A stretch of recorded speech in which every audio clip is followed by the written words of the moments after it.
بر روی دستم فرفر زده است فرفر زده است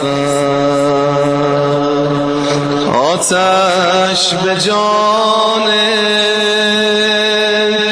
مادر زده است مادر زده است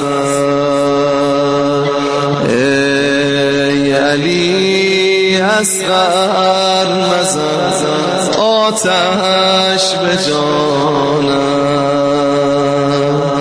ای علی اصغر مزن آتش به جانم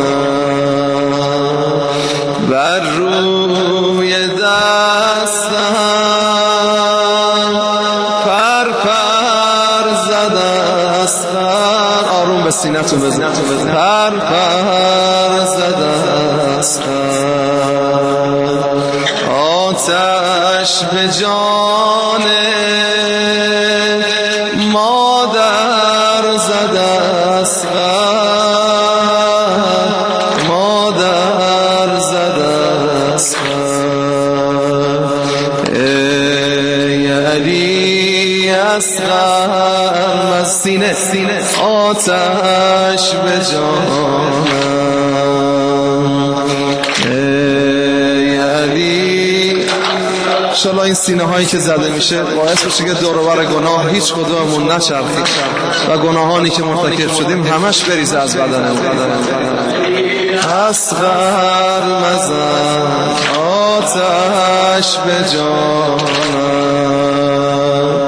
طفلی که تا صبح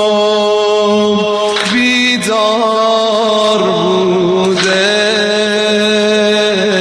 بیدار بوده تیر سه شعبه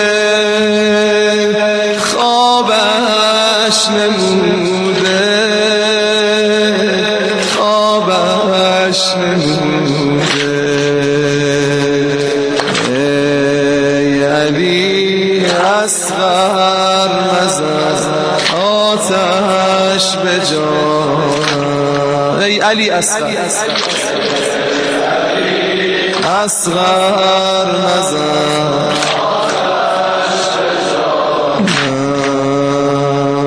وای من از این داغی که دیدم داغی که دیدم چه داغی دیدم تیر از گلوی طفلم کشیدم طفلم کشیدم ای علی اصغر اونایی که بچه کوچیک دارن بیشتر میسوزن نوه کوچیک دارن ای علی اصغر مزن آتش به جان